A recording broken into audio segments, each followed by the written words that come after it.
Saudari-saudaraku yang dikasihi Tuhan, Anda yang setia merayakan perayaan Ekaristi, bahkan setiap hari mengikuti, saya kira pasti akan ingat dengan baik bahwa ada salah satu bagian dalam Ekaristi yang kita sebut dengan doa damai. Setelah kita mendoakan Bapa kami, sebelum pemecahan roti yang diiringi oleh seruan anak domba Allah, kita biasa berdoa mohon damai dari Tuhan Yesus. Tuhan Yesus Kristus, jangan memperhitungkan dosa kami, tapi perhatikanlah iman gerejamu, dan restuilah kami supaya hidup bersatu dengan rukun sesuai dengan kehendak. Jadi kita yakin, bahkan sampai kita memohon dari Tuhan sendiri, bahwa hidup bersatu dengan rukun, hidup dalam damai, itu adalah kehendak Tuhan sendiri. Maka kita mohon agar kita bisa melaksanakannya, menghayatinya. Saudari-saudara terkasih, ini tentu sesuatu hal yang baik sekali kita lakukan, kita doakan. Tapi kalau kita barusan mendengarkan dengan cermat apa yang kita baca dalam Injil, yang kita dengar dikatakan dalam Injil, mungkin ada yang bertanya-tanya. Kenapa bertanya-tanya? Karena rasanya ini kok bertentangan. Kalian sangka aku datang membawa damai ke bumi, begitu kata Yesus.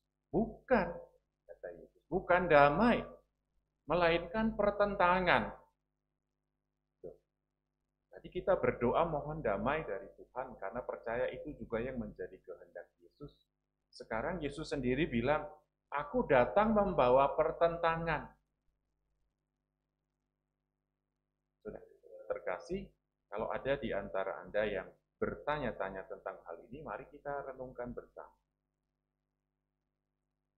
Kita percaya bahwa Allah adalah kasih, dan Yesus adalah anak Allah. Tentu dia juga penuh dengan kasih. Dia datang membawa kasih Allah, bahkan bisa dikatakan kasih Allah sendiri. Tentu benar yang kita doakan, mohon kedamaian dari Tuhan karena dia menghendaki. Lalu apa maksudnya kalau Yesus katakan, aku datang membawa pertentangan bukan damai? Saudari-saudara terkasih, kita ingat juga bahwa selain Allah kasih, Yesus itu kasih, kita ingat juga Yesus katakan bahwa dia adalah jalan. Akulah jalan, kebenaran, dan hidup. Yesuslah sang kebenaran. Saudari-saudara, kita tentu tidak asing ya dengan kata kebenaran, dan kita juga biasa tahu bahwa di hadapan kebenaran itu kita biasanya terbagi menjadi dua. Orang-orang itu kemudian terpecah. Ada yang mau mengakui kebenaran, ada yang mau menyangkalnya. Nah demikian juga, apalagi terutama di hadapan Yesus, sang kebenaran itu. Jadi kebenaran yang mengatasi segala kebenaran yang lain. Kalau cuma sekedar kebenaran sehari-hari aja, sering terbagi dua, terbelah, yang menyangkal, menerima. Apalagi di hadapan sang kebenaran sejati. Kita yang sejak kejatuhan manusia pertama, kemudian memiliki kecenderungan pada yang jahat, kecenderungan pada dosa, berhadapan dengan Yesus sang kebenaran, memang harus memilih.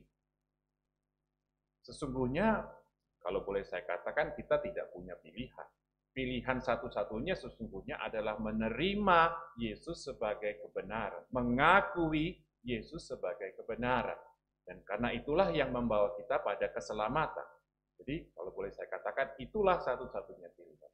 Tetapi kecenderungan manusia pada yang jahat, kecenderungan pada yang berdosa, membuat manusia terpecah dalam hatinya. Dan akhirnya, kalau dia tidak hidup dalam roh, dipimpin oleh roh, seperti diajarkan oleh Paulus, kalau dia mengikuti saja kecenderungan itu, apalagi ajakan si jahat, maka sangat mungkin terjadi, dia menolak Yesus sebagai kebenaran. Dan kita rasanya tidak asing dengan fenomena kalau dalam satu keluarga, ada yang percaya pada Yesus, ada yang tidak percaya pada Yesus. Ada yang percaya sepenuh hati dan berusaha hidup dengan baik, ada yang mengaku percaya tapi hidupnya lalu kurang bisa dipertanggungjawabkan. Dan akhirnya selalu ada pertentangan di dalam keluarga.